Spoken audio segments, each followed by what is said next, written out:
সারা বাংলাদেশের যে সকল চরাঞ্চল আছে সে সকল চরাঞ্চলের অসহায় মানুষের জীবনযাত্রার মান উন্নয়নের জন্য, তাদের স্বাস্থ্য সেবা নিশ্চিত করার জন্য, তাদের শিক্ষা ব্যবস্থা নিশ্চিত করার জন্য সারা বাংলাদেশে আজকে চরাঞ্চল বিষয়ক একটি মন্ত্রণালয়ের দাবিতে কুড়িগ্রাম জেলা থেকে আন্দোলনের সূতিকাগার তৈরি হয়েছে।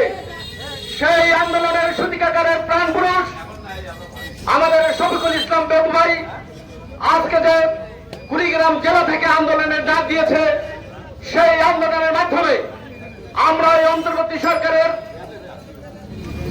প্রধান উপদেষ্টা মহোদয়ের কাছে আবেদন করতে চাই, চরাঞ্চলের মানুষের জীবনযাত্রার মান উন্নয়ন করার জন্য একটি যদি মন্ত্রণালয় প্রতিষ্ঠিত হয়, সেই মন্ত্রণালয়ের মাধ্যমে আমাদের এই চরাঞ্চলের মানুষের শিক্ষা ব্যবস্থা, স্বাস্থ্য ব্যবস্থা সহ সকল মৌলিক চাহিদা পূরণ করার জন্য একটি ভূমিকা রাখবে বাংলাদেশ।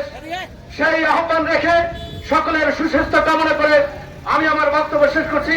খোদা হাফেজ। বাংলাদেশ জিন্দাবাদ। চর অঞ্চল উন্নয়ন মন্ত্রণালয় গঠিত হোক, এই আশাবাদ ব্যক্ত করে সকলের সুস্বাস্থ্য কামনা করে আমি আমার বক্তব্য শেষ করছি। ধন্যবাদ সবাইকে।